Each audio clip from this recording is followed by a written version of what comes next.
No céu, existe algo mais do que as estrelas.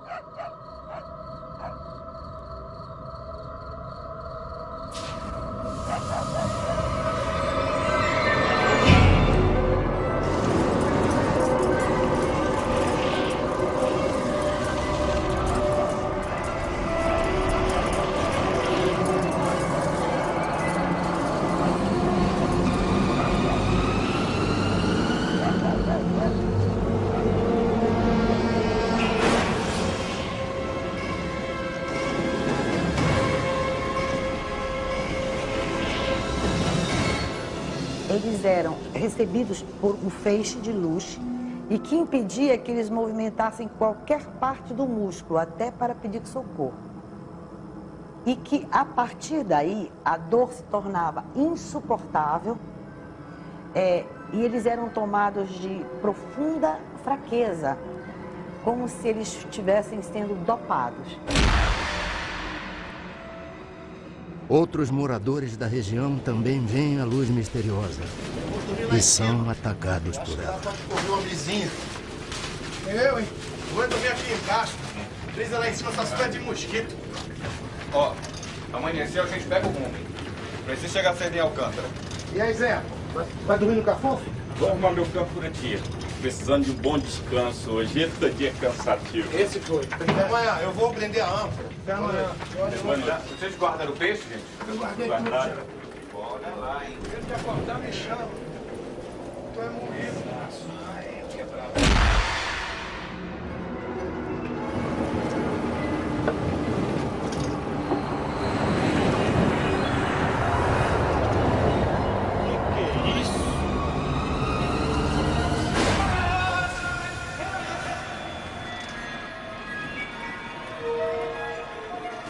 Um dos pescadores está morto.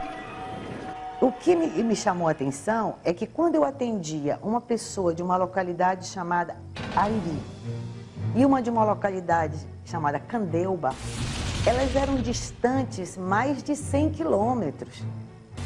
E as pessoas me contavam a mesma história, sem se conhecerem, sem nunca terem se falado e na mesma noite e nos mesmos horários ou até em horários diferentes. Dezenas de pessoas entram em desespero. O medo do desconhecido provoca pânico. Aconteceu isso, de eu olhar assim para o telhado e veio aquela, tipo uma lâmpada assim, acesa, e direto na minha coxa. Eu dormi até debaixo de um balcão lá em casa com medo daquilo. Pensava assim que fosse enviado por Deus, né? Fosse algum castigo, né? Para uma podia ser o demônio que estaria atacando os cristãos, mas a maioria não sabia realmente dizer o que era, simplesmente demonstrava pavor.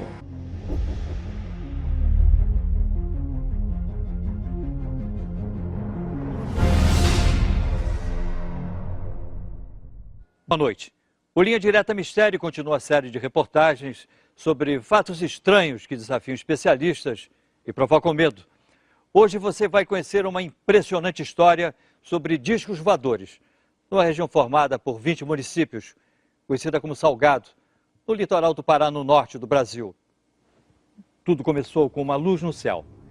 Em seguida, uma série de ataques a pessoas. Depois, o pânico tomou conta de uma região inteira e a população se armou para combater os seres extraterrestres. Fatos reais ou um delírio coletivo? Na dúvida, militares da aeronáutica foram convocados para investigar a presença desses objetos voadores não identificados. Durante 4 meses, foi realizada a mais importante e sigilosa investigação feita até hoje no Brasil, a chamada Operação Prato. O nome Prato é o termo internacionalmente usado pelos ufólogos para designar disco voador. A Operação Prato foi, até onde se sabe, pelo menos até hoje, a única ocasião confirmada, documentada, em que uma equipe de militares das Forças Armadas de um país esteve envolvido diretamente num processo de aproximação, identificação e possível contato com seres não terrestres, não humanos, procedentes de outros pontos do universo. A Operação Prato é um dos casos mais fantásticos que tem na ufologia brasileira. O comandante da missão secreta era este homem, o coronel da aeronáutica, o Irangê Holanda Lima, que na época era capitão. Ele guardou um segredo durante mais de 20 anos. Mas em 1997, o coronel Holanda decidiu falar. Ele apareceu no programa Fantástico da Rede Globo e logo depois deu uma entrevista impressionante à revista UFO, onde contou detalhes da Operação Prato. Vamos à entrevista, coronel? Pai, o material que o senhor pediu está tudo aqui. Essa é minha filha Daniela. Tudo bom? Como vai? Minha enteada Ana Paula. Tudo bom?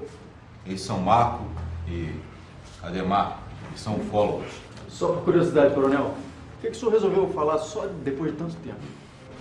Se eu não contar o que eu vi, amanhã eu posso estar morto e a história morre.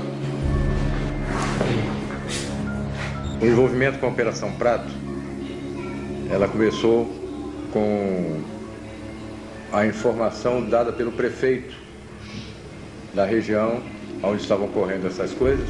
Mesmo antes da aeronáutica chegar ao local, nós já ficamos sabendo que a população estava assustada.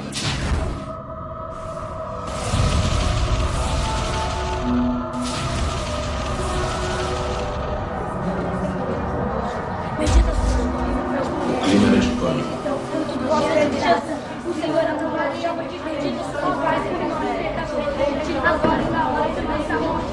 Se esses malditos chupa-chupa aparecerem, a gente acaba com eles. Ele que acaba com nós.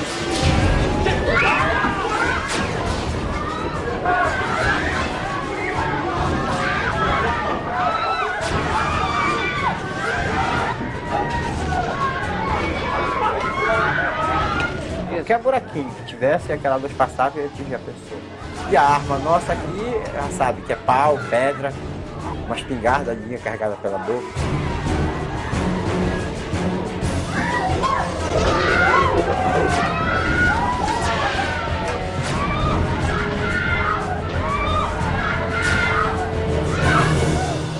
O povo vivia apavorado, porque esse feixe de luz noturno tinha já agredido várias pessoas.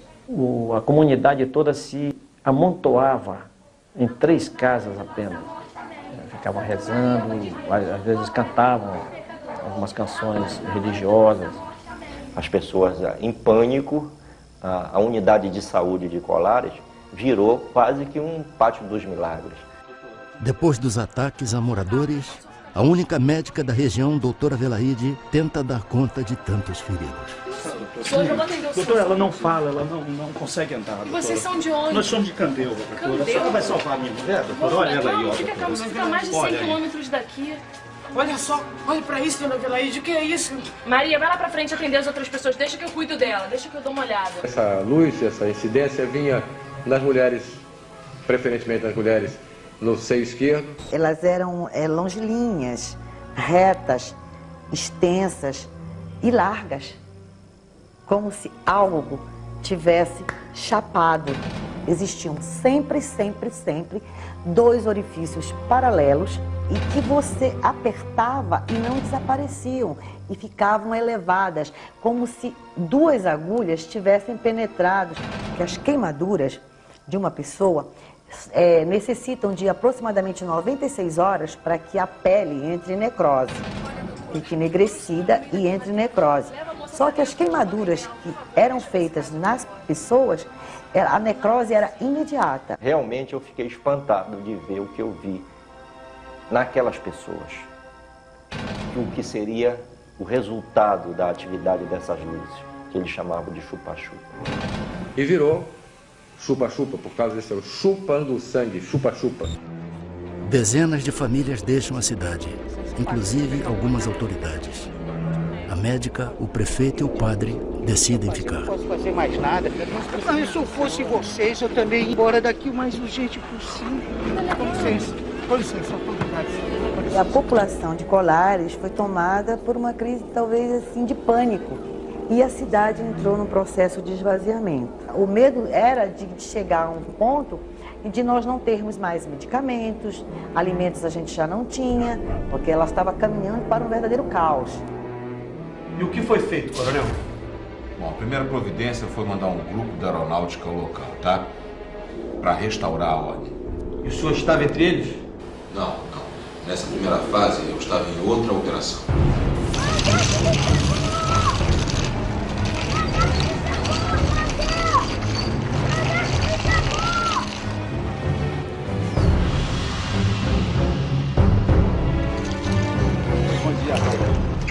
Tudo bem? Tudo bem. Nós estamos aqui numa missão para aeronáutica. Graças a Deus que vocês chegaram. Sargento, as pessoas estão desesperadas. A senhora quem é? Ela é a doutora Velaide. Eu acho que nós vamos precisar muito da senhora. Esse é o prefeito. Bom dia, prefeito. Tudo bem? Bom, eu gostaria que o senhor explicassem pra gente o que está acontecendo exatamente. Eu só vou pedir um momentinho que a gente precisa montar o acampamento. Tudo bem? Vocês podem me acompanhar aqui na sombra? Pois não. De modo que algumas pessoas podem compartilhar, de repente, de uma situação emocional e essa situação emocional se propagar. Isso típico, por exemplo, é em casos de pânico dentro de um cinema, dentro de um supermercado, onde se avisa, de repente, que tem fogo, né? Então as pessoas, de repente, saem correndo, umas passam por cima das outras, há mortes, etc. E, de repente, o supermercado ou o cinema nem estavam pegando fogo. Existem explicações científicas, existem vários fenômenos atmosféricos raros, mas interessantes, entendeu? Lampejos no céu, luzes estranhas, que sempre, não é de hoje isso, assustaram as pessoas, né? Mas eu acho também que quando você acredita em milagre, você vai ver milagre com muito mais facilidade do que se você for uma pessoa que não acreditar nos milagres. Se fosse realmente algo de alucinação ou histeria, a aeronáutica jamais iria destacar uma equipe tão grande para fazer esses tipos de observação. Segundo testemunhas, o primeiro posto de observação da aeronáutica foi montado aqui embaixo dessa árvore, na praia do Humaitá, na ilha de Colares, a cerca de 100 quilômetros de Belém. Essa região era considerada o ponto de maior incidência do fenômeno, onde as luzes que apareciam no céu atacavam em seguida as pessoas. Naquela época, os civis foram proibidos de frequentar a base militar montada pela aeronáutica. Eles instalaram metralhadoras, metralhadoras antiaéreas, fogo antiaéreo. Durante semanas, os militares acompanham o aparecimento dos objetos luminosos. Sargento, vem, sargento, rápido! Vem, olha lá! Pega a câmera, rápido! Vamos, soldado! Vai, filma isso! Tô filmando.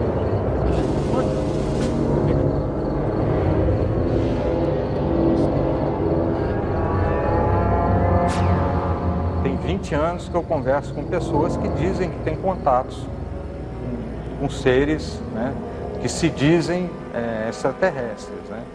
E a maioria dessas pessoas tem uma reputação que você não pode ir contra. Em algum desses sistemas, deve haver um planeta com as condições que propiciaram a vida na Terra. Então, isso eu acredito. Agora, o contato é muito difícil, dadas as distâncias gigantescas.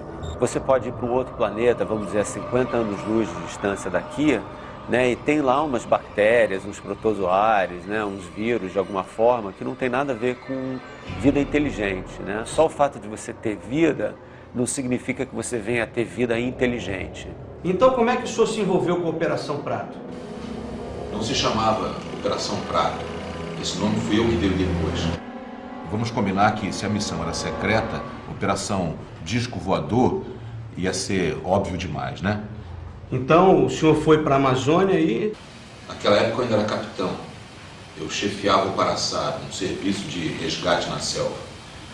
Eu tinha acabado de terminar um curso em Brasília e o comandante do primeiro Comar mandou me chamar. Segundo testemunhas, o relatório enviado pelos militares sobre o fenômeno das luzes impressiona o comando da aeronáutica. Capitão Landa, o senhor acredita em discos voadores? Acredito no que eu posso ver, coronel. Objetos não identificados foram vistos nesta região. A maioria dos objetos apareceu aqui, ó, perto da ilha de Colares. É um povoado com muita fé, mas sem nenhuma instrução. A maioria são pescadores e lavradores. E como é que eles estão reagindo? A nossa equipe enviou esse relatório. Leia, por favor. E um analista psicológico que fazia parte da própria operação, ele chegou a redigir um relatório assinando embaixo o seguinte, que se aquele fenômeno não cessasse, ou se alguma coisa não fosse feita para preparar aquela população para conviver com aquele tipo de situação, ele temia que os mais fracos de espírito, essas são as palavras do próprio relatório, passassem a buscar a autoaniquilação, ou seja, um processo de suicídio em massa. É impressionante, coronel. Parece até filme de ficção científica daqueles que... Mas não é. Capitão Landa, eu quero que o senhor assuma o comando desta missão. Entendido? Dispensado. Sim, senhor. Jura de Holanda era um cara bastante destemido, por isso até que ele foi escolhido. Ele tinha a noção muito clara de que objetos voadores não identificados existiam. Ele acreditava em vida em outros planetas e acreditava que os discos voadores realmente eram um fato legítimo. Mas ele não acreditava que os fenômenos que estavam acontecendo naquela região tivessem qualquer coisa a ver com discos voadores. O capitão Holanda chega à cidade. É a maioria aqui da região, capitão. E de algumas cidades próximas daqui. E as lesões são todas idênticas? É sempre assim, queimaduras, na vertical, com 2 orifícios paralelos. Doutor, esses ferimentos devem ter sido causados por algum tipo de inseto. No início eu também achei que fosse, capitão. Mas agora são tantas as pessoas com as mesmas características que eu não sei mais. Doutora, a senhora acredita em chupa-chupa? O senhor acredita? Eles me procuravam diariamente para saber o número de pessoas que eu tinha atendido, as entrevistava. Dizia que não era para se apavorar, que aquilo, né, devia ter vindo do céu, ou um planeta, uma coisa, aí ia confortando as pessoas, né? A senhora pode me contar como isso aconteceu? Foi um chupa-chupa, doutor. Eu quase morri. Estava numa procissão. Era uma romaria.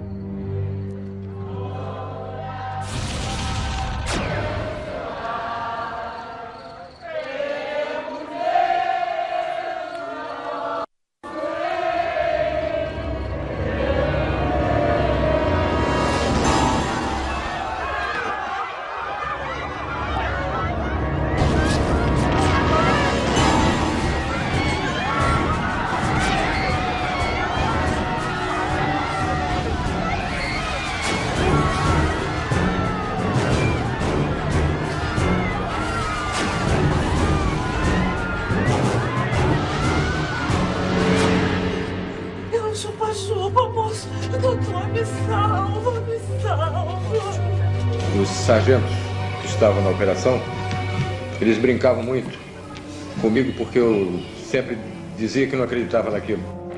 Capitão! O que é isso, doutor?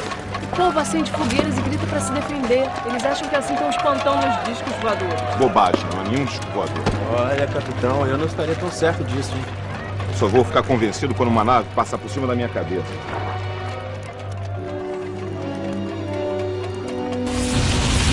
A equipe de observação comandada pelo capitão Holanda era formada por mais de 60 pessoas, entre militares do serviço secreto, médicos e até psicólogos, que vieram à cidade com o objetivo de acalmar a população. Nesse local, a chamada Praia do Machadinho, o capitão Holanda viveu uma experiência que o marcaria pelo resto da vida. Não adianta, essas luzes não me convencem, isso não passa de um fenômeno atmosférico. Mas, capitão, o senhor fotografou as luzes? Exatamente, fotografei luzes, nada mais do que luzes. Não adianta, o capitão só vai acreditar quando uma nave dessas passar em cima da sua cabeça, né?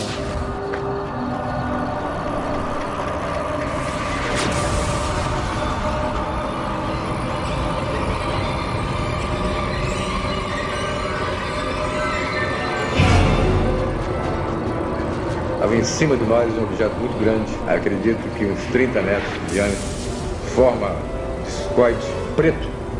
Nós ficamos olhando, estupefatos, assustados, parado em cima da gente a uns 200 metros de altura. O que eu vi não tinha me satisfeito até aquele momento. Dali para frente não tinha mais dúvida nenhuma. Alô, capitão? Sim, sargento. Eu tô aqui com um vigia daquela olaria que fica ali perto do rio, e ele tá me contando uma história que eu acho importante o senhor ouvir. Tô aqui na cidade, vou pegar um depoimento. Capitão, o senhor me desculpe, mas eu acho que é importante o senhor ouvir. Coloca ele então no rádio. Pois não, vou passar pra ele. Pode falar normalmente, me conta aquela história. Seu Luiz, o que o senhor tem para me contar? Eu tava na beira do rio quando eu vi uma paca. Aí, capitão, me ajeitei pra caçar a bichinha.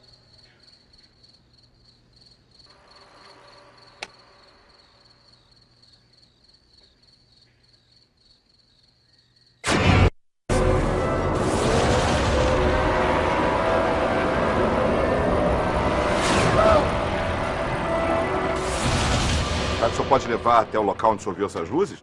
Quê? E lá outra vez, capitão? Nós tivemos oportunidade de chegar a uma pessoa que tinha tido um avistamento impressionante.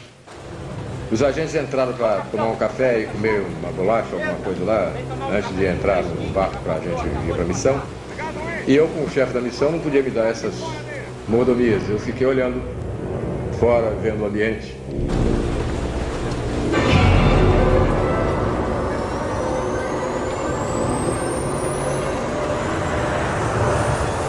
Sargento! Oi! Sargento! Vocês viram? Vocês viram? Não! Mas tinha uma luz muito forte, verde e uma luz vermelha, e fazia um barulho como se fosse uma turbina, não era um barulho de um jato. Era aquele silvio, um barulho assim. E ele mergulhou em cima de onde nós estávamos, na casa onde nós estávamos. Nenhum piloto faria uma coisa dessa, porque isso é morte, certo? O capitão Holanda vai ao lugar onde o vigia teria visto o fenômeno e fica decepcionado. Foi neste local que o senhor avistou as Eu luzes? estou dizendo pro senhor, seu capitão, as luzes, aquela coisa surgiu de trás daquelas árvores. De repente veio aquele clarão em cima de mim. Eu vim correndo, porque eu me assustei e a luz passou em cima aqui de mim, uma luz vermelha. Nós já estamos há mais de 3 horas aqui, nada acontece. Sargento, vamos embora. Luiz, muito obrigado, vamos mudar.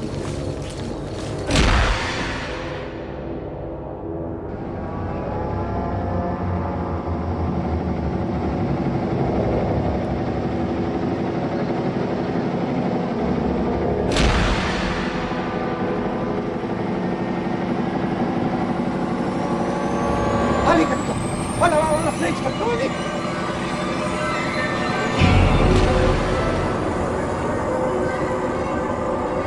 Luiz, desliga o motor! Agora a gente vai passar a noite aqui! Soldado, soldado! No binóculo, no binóculo!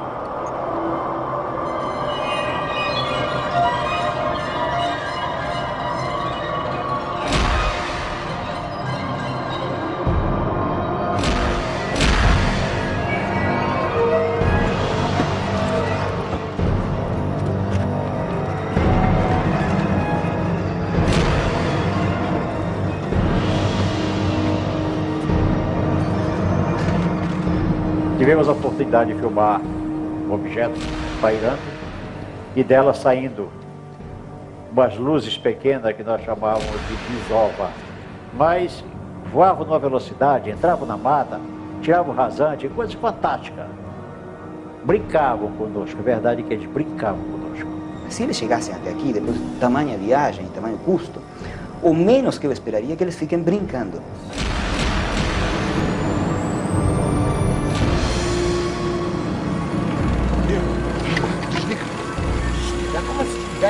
Desliga que eu quero ouvir o barulho do aparelho.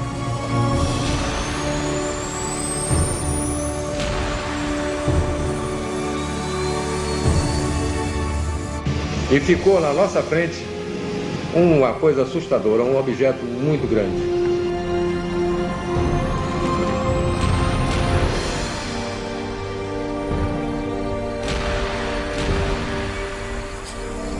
Ele deve ter acionado realmente alguma propulsão que não devia ser acionada próximo de nós, porque nos danificaria. Então havia alguma pessoa, alguma inteligência ali dentro que comandou isso.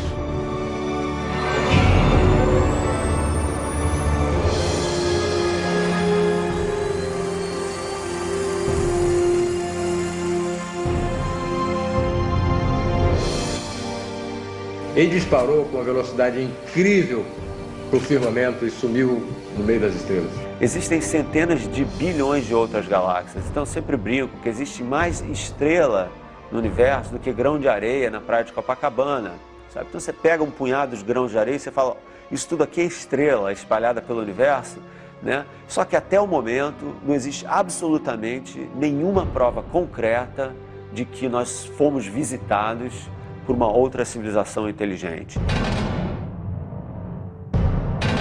No próximo bloco, uma nave sobrevoa Colares. O helicóptero da aeronáutica persegue um disco voador. O que é isso? Eu ainda duvidava que realmente fosse alguma coisa que eu pudesse ver. E também a morte do coronel Holanda. Pode todo mundo dizer que o Holanda praticou um suicídio. Eu não vou acreditar em suicídio de jeito nenhum. Aqui ficava o antigo centro de Colares, onde existiam apenas a prefeitura, 2 escolas, a igreja, além de um cartório e de um pequeno posto de saúde. Colares parecia uma cidade fantasma. A maioria dos seus moradores tinha fugido para o continente. As poucas pessoas que permaneceram na ilha ficavam trancadas dentro de casa, com muito medo. Quando nós estávamos chegando, tipo, uns 50 metros da minha casa, ela bateu em mim e apontou para cima. Eu tenho que pedir pro prefeito monitorar. Maria, o que foi? O que foi, Maria? Você tá passando mal?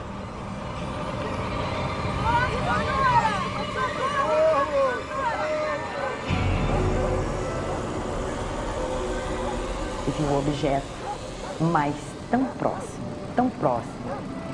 e tão bonito. Até este momento, mesmo tendo atendido toda esta enormidade de habitantes atacados por este ser não explicável, eu ainda duvidava que realmente fosse alguma coisa que eu pudesse ver. Mais uma testemunha procura a aeronáutica em busca de ajuda. O morador Antônio Ferreira convence os militares a ir até o local onde teria avistado um disco voador.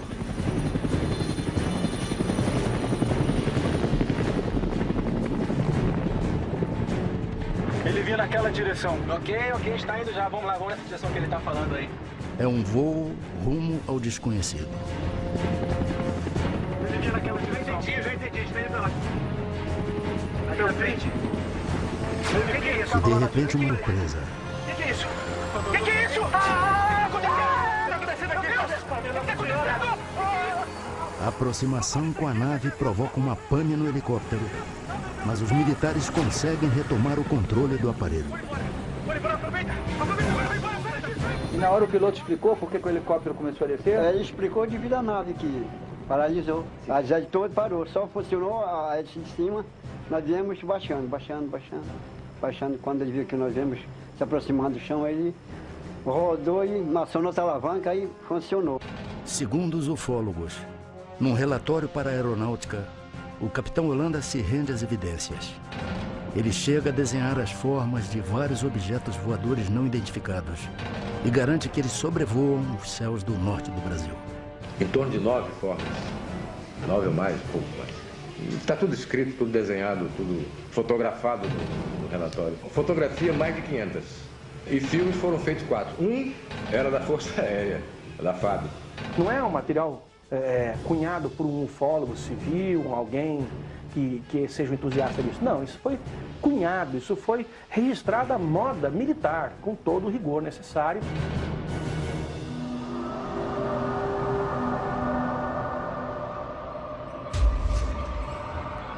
O capitão Holanda se torna um homem obcecado pelos objetos luminosos.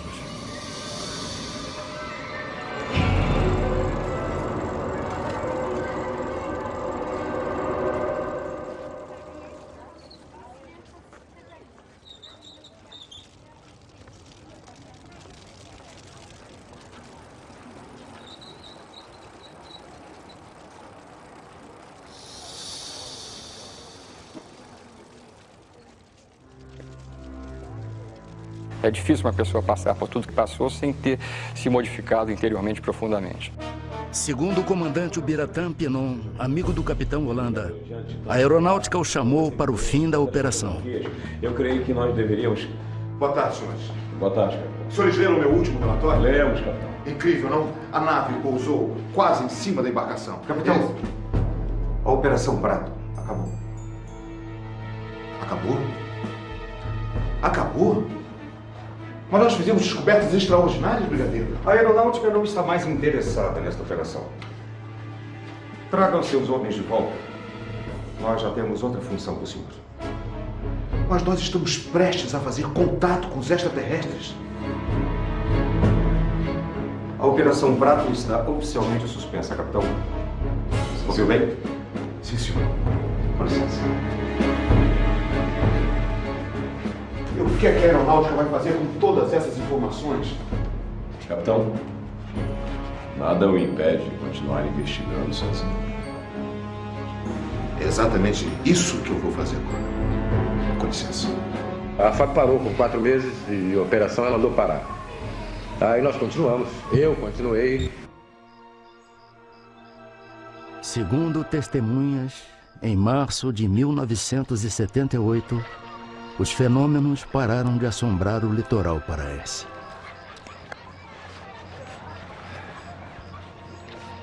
Ainda procurando as naves, capitão? O senhor não desiste, hein? E a senhora já esqueceu, doutora? O que acontece é que eles nunca se afastaram daqui. Até hoje, eles continuam aparecendo. Acredito muito que eles estão entre nós, vivendo igual a nós, alguns deles, procurando uma maneira de nos conhecer melhor. Você não sabe se a pessoa que você está conversando é o alienígena ou não. Segundo revelou a amigos, o capitão Holanda, mesmo depois do fim da Operação Prato, continua a fazer novos contatos.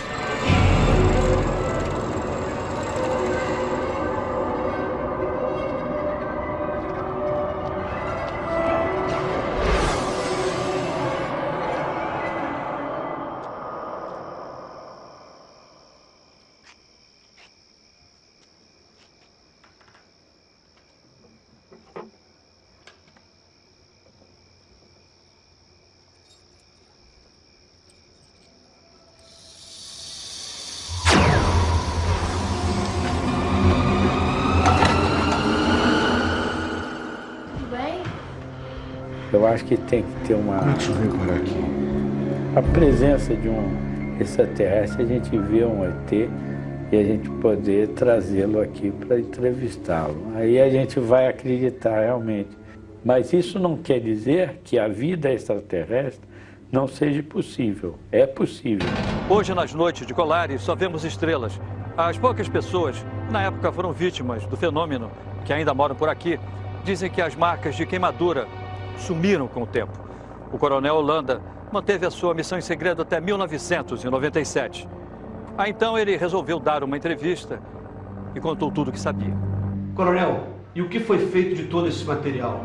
Filmes, fotografias? Não sei. A aeronáutica recolheu tudo. Tá?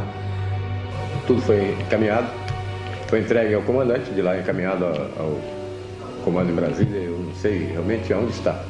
Eu até brincava. Cadê o meu filme? Ah, tá guardado. Deve estar guardado até hoje. Coronel, o senhor não sabe como essa entrevista foi importante. Eu sei. Eu sei.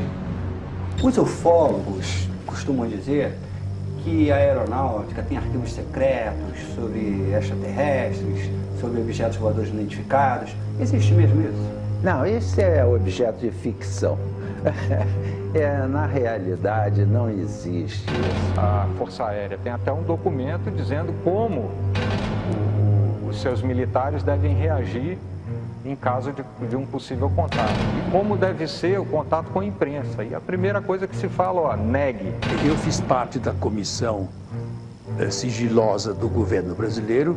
O presidente era o brigadeiro José Vaz da Silva. A primeira pergunta que eu fiz a ele, mas por que o interesse dos militares pela ufologia? Ele disse, porque esse é um assunto de segurança nacional. E nós estamos interessados em conhecer da estratégia dos UFOs as intenções deles.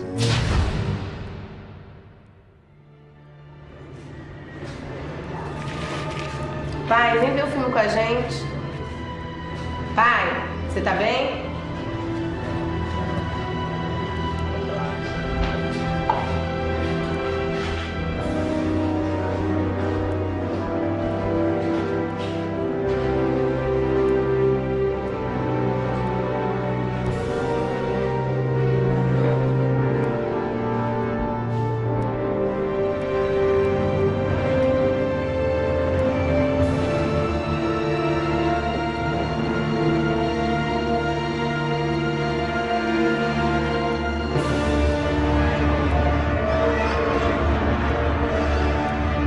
A filha e a enteada chamam pelo pai.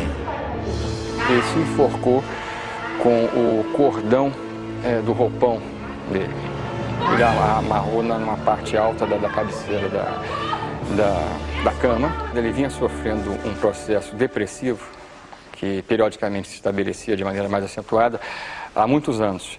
Pode todo mundo dizer que o Holanda praticou um suicídio. Eu não vou acreditar em suicídio de jeito nenhum. E acredito que, por um motivo qualquer, acontece algo com as pessoas que vão além dos seus conhecimentos ou falam algo de que não estão autorizados a falar. O renascimento dessa questão veio mais ou menos no final do século XIX com um astrônomo americano chamado Percival Lowell, que tinha um certo fascínio com Marte. E na época, 1870, 80, o telescópio mostrava Marte como se tivessem umas linhas que ele interpretou como sendo canais construídos por uma civilização inteligente marciana que estava morrendo de sede, uma espécie de canal de irrigação, né? Isso daí fez um tremendo de um sucesso. E essa ideia de que os marcianos não só eram inteligentes, mas agressivos, tomou então corpo. Daqui a pouco, a Operação Prato chama a atenção de ufólogos de todo mundo. Há casos pontuais de ataques de pessoas por objetos voadores não identificados em vários lugares do mundo. A Operação Prato se tornou um evento estudado pela ufologia internacional. Holanda chegou a ser procurado por ufólogos de vários países, entre eles o americano Bob Pratt, um dos maiores especialistas do mundo em OVNIs e que já esteve no Brasil 13 vezes para fazer pesquisas. Há casos pontuais de ataques de pessoas por objetos voadores não identificados em vários lugares do mundo. Mas na intensidade, com a gravidade, com a proximidade e no número que nós verificamos na Amazônia, nunca, jamais nada semelhante aconteceu em lugar algum do mundo. Em vários cantos do planeta, as pessoas continuam a se surpreender com objetos voadores não identificados. Agora, de fenômeno que você tem, que é registrado em vídeo ou registrado em foto, é muito difícil você colocar uma hipótese que não seja fraude, má interpretação, né? Porque você justamente não tem, né, o controle da hora que aquilo estava sendo feito, né? Então esse é um problema. Você não tem nada que você chegue e fale, não, esse aí é incontestável, isso não existe. Por que eles vieram à Terra sugar sangue de brasileiro e não de africano? Não sei. A ufologia é um pacote de perguntas e isso é que deve ser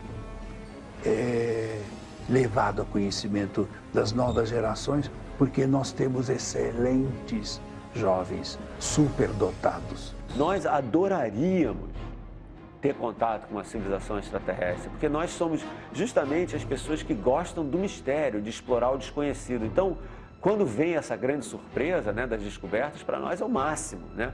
Mas a gente também tem que tomar cuidado, né? Porque a gente não pode se iludir com provas falsas. Todo mundo ficava com medo desse chupa-chupa. Isso não é lenda não, seu Moacir? Não, porque lenda é mentira, né? Não, mas isso não é mentira não, isso é verdade. Foi verdade mesmo. Mira, Min, vai para as antenas. Min, vai para as antenas. Em maio deste ano, pela primeira vez, a aeronáutica aceita receber ufólogos em sua sede em Brasília. O objetivo da visita é pedir a abertura dos arquivos sobre discos voadores. O comando da aeronáutica não quis gravar entrevista sobre a Operação Prato, mas aceitou responder a perguntas por escrito. O Linha Direta encaminhou 30 perguntas. Em resposta, o Centro de Comunicação Social da Aeronáutica limitou-se a enviar uma nota ao programa. Segundo a Aeronáutica, a visita do grupo de ufólogos foi realizada para mostrar a eles o trabalho da Força Aérea Brasileira na área de defesa e controle do espaço aéreo nacional. Sobre a Operação Prato, continua a Aeronáutica. Pode-se imaginar que a Aeronáutica realiza investigações científicas a respeito de todo tipo de fenômeno aéreo. Na verdade, o comando da Aeronáutica não dispõe de uma estrutura especializada para empreender tal atividade. Com relação à Operação Prato, o comando da Aeronáutica possui apenas registros baseados em dados que teriam sido repassados por um dos participantes dessa atividade. Foi produzido um relatório com diversos depoimentos, aparentemente sem fundamentação científica. Em todo o mundo, muita gente acredita e até espera um contato com seres de outro planeta. Alguns até dizem que foram levados por seres extraterrestres e depois conseguiram voltar à Terra. Outros duvidam que exista vida inteligente em outros planetas. Se os ETs existem, afinal, de onde vêm? Quem são? E o que querem? Essas perguntas ainda aguardam respostas. E você? Acredita?